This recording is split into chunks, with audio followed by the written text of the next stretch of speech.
ابو جہل کی نظر جب ایک رومی کنیز پر پڑی تو اس نے اسے منہ مانگے داموں خرید لیا۔ اس کنیز کا نام زنیرہ تھا۔ زنیرہ کون تھی، اس کا خاندان کیا تھا اور کن حالات کی وجہ سے زنیرہ سلطنت روما سے مکہ کے بازار غلامہ میں ناقدر جنس کی طرح فروخت ہو گئی، ان باتوں سے ابو جہل کو نہ کوئی دلچسپی تھی اور نہ ہی جاننا چاہتا تھا۔ ایک روز بہت عجیب بات ہوئی۔ ایک مرتبہ زنیرہ اونٹوں کو چارہ ڈال کر پلٹ ہی رہی تھی کہ اسے اپنے آقا کی آواز آئی جو مالکن سے بات کر رہا تھا۔ محمد صلی اللہ علیہ وآلہ وسلم جو ہمارے سامنے پلا بڑھا ہے، ہماری ہی طرح زندگی گزارتا ہے، اب وہ کہتا ہے کہ اللہ اس سے کلام کرتا ہے، اس پر وحی نازل کرتا ہے۔ اس کے پاس جبرائیل فرشتہ آتا ہے۔ آقا کی آواز کے ساتھ ہی قہقہ بلند ہوا۔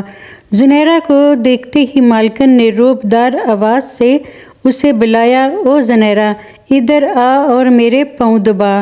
زنیرہ سعادت مندی سے مالکن کے پاس گئی اور پاؤں دبانے لگی۔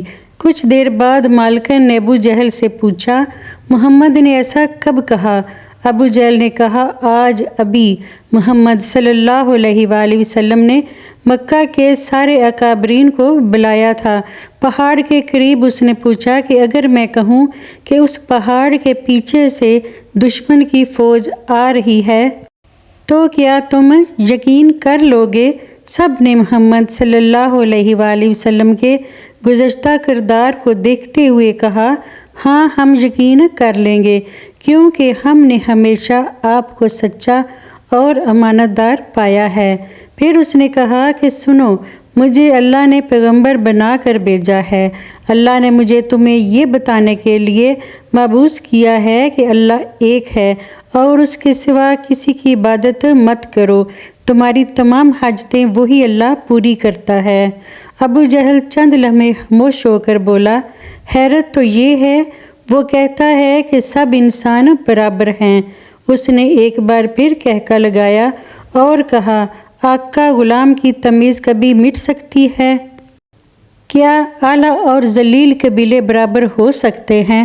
معلوم نہیں محمد صلی اللہ علیہ وآلہ وسلم یہ کون سی باتیں کر رہا ہے جو نہ کبھی سنی اور نہ دیکھی۔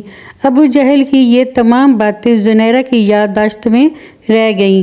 خاندان قریش سے تعلق ہونے کی وجہ سے حضرت محمد صلی اللہ علیہ وآلہ وسلم کے تعلقات قبیلہ بنو مخزوم سے بھی تھے اور بہت سے لوگوں کی طرح زنیرہ بھی حضرت محمد صلی اللہ علیہ وآلہ وسلم کے لیے دل میں احترام کے جذبات رکھتی تھی۔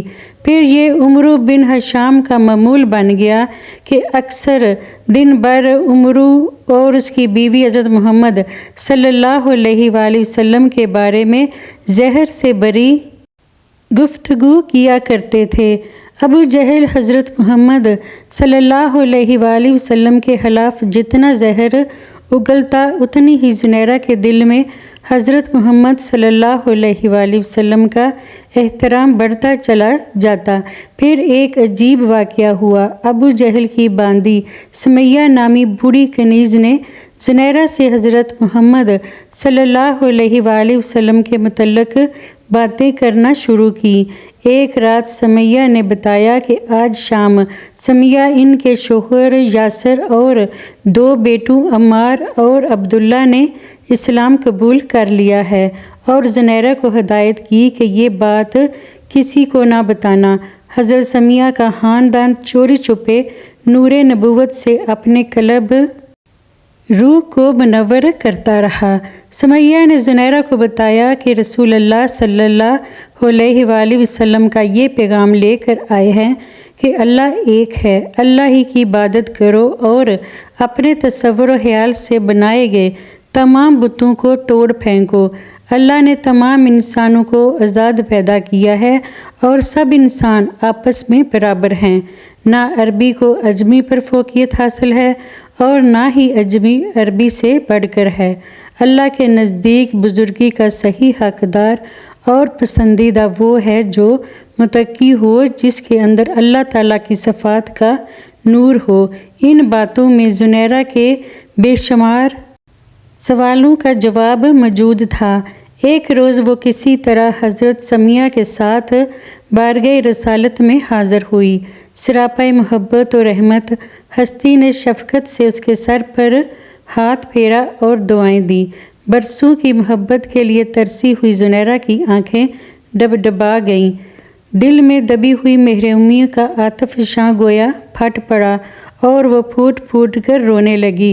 اس کے وہم و گمان میں بھی نہیں تھا کہ کوئی اس غلام کو محبت سے بھی دیکھ سکتا ہے۔ نور نبوت کی ضیاء پاشیوں سے زنیرہ کا باطن آفتاب کی طرح روشن ہو گیا تھا۔ دل تو نہ جانے کب سے اس خدائی پکار پر سر تسلیم ہم کر چکا تھا۔ اب وہ ایک معمولی سی کنیز سے رسول اللہ صلی اللہ علیہ وآلہ وسلم کی عظیم مرتبت صحابیہ زنیرہ بن گئی۔ رسول اللہ صلی اللہ علیہ وآلہ وسلم نے حضرت زنیرہ کو اللہ کے قرب کے لیے چند طریقے مرحمت فرمائے اور تاکید فرمائی کہ ابھی اپنے قبول اسلام کا اعلان نہ کرے۔ زنیرہ دولت ایمان سے سرفراز ہونے کے بعد واپس آ گئی، لیکن عشق چھپائے نہیں چھپتا۔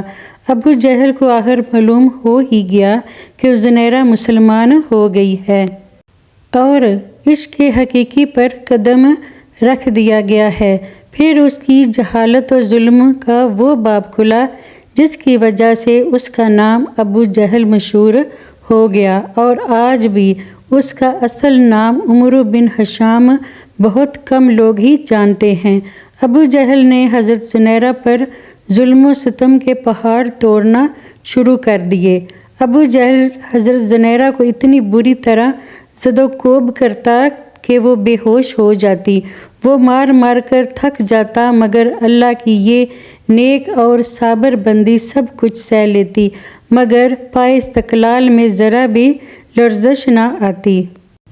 ابو جہل ہر روز نئے نئے طریقوں سے مظالم کرتا، کبھی کئی دن تک کھانے کا ایک لقمہ بھی نہ دیتا، کبھی سونے پر پابندی لگا دیتا اور اونگ آتے ہی کھال تک نوچ لینے والی چھڑی سے مار مار کر لہو لہان کر دیتا۔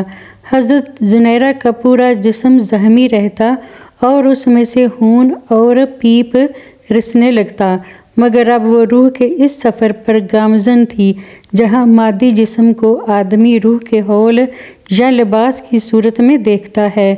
رسول اللہ صلی اللہ علیہ وآلہ وسلم کو جب حضرت زنیرہ کے اوپر ہونے والے مظالم کی خبر پہنچتی تو غمگین ہو جاتے۔ ایک مرتبہ آپ کے امام پر حضرت ابو بکر صدیق ابو جہل کے پاس گئے تاکہ انہیں خرید کر آزاد کر دے اور اس سے کہا کہ زنیرہ کو فروخت کر دو، مگر وہ ایک کینہ پرور شخص تھا، لہٰذا اس نے حقارت سے انکار کر دیا۔ اس کا ظلم و جبر یہاں تک بڑھا کہ حضرت زنیرہ کی بینائی جاتی رہی اور آنکھیں بے نور ہو گئیں۔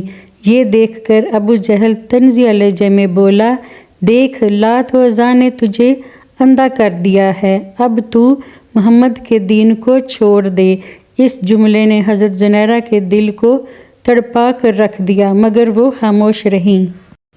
یہ بات اتنی مشہور ہوئی کہ مشرکین حضرت زنیرہ کی مثال دے دے کر مسلمانوں پر جملے کسنے لگے کہ دیکھو، زنیرہ کو لات و عزیٰ نے اندھا کر دیا ہے۔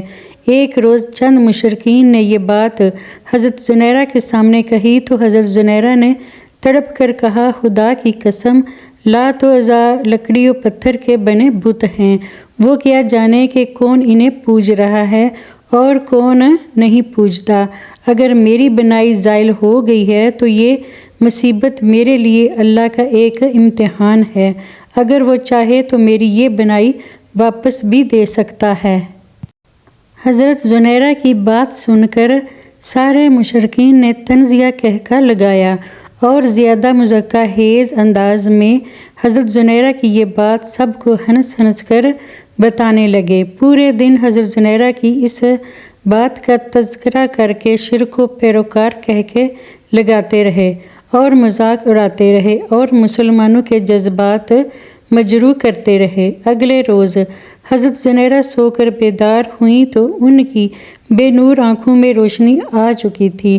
اب ان کی بینائی پہلے سے کہیں زیادہ تیز تھی۔ حضرت زنیرہ کی بینائی کے واپس لوٹنے کی خبر مکہ میں جنگل کی آگ کی طرح پھیل گئی۔ کل تک جو لوگ حضرت زنیرہ کی بات کا مزے لے لے کر مضحکہ اور تمسخر اڑا رہے تھے، انہیں سانپ سونگھ گیا تھا۔ خصوصاً ابو جہل تو شرم کے مارے گھر سے ہی نہ نکلا۔ اسی روز حضرت ابو بکر صدیق ابو جہل کے پاس دوبارہ آئے اور کہا کہ اگر تم زنیرہ کو فروخت کر دو گے تو دگنے دام دوں گا اور تم اس سے زیادہ طاقتور اور محنتی کنیز خرید سکو گے۔ ابو جہل زنیرہ کو مزید اپنے پاس نہیں رکھنا چاہتا تھا، ویسے بھی اسے اپنی ہی بات کی وجہ سے شرمندگی اٹھانی پڑی تھی، اسی لیے اس نے کئی گنا زیادہ دام پر حضرت زنیرہ کو فروخت کر دیا اور حضرت ابو بکر صدیق نے انہیں آزاد کر دیا۔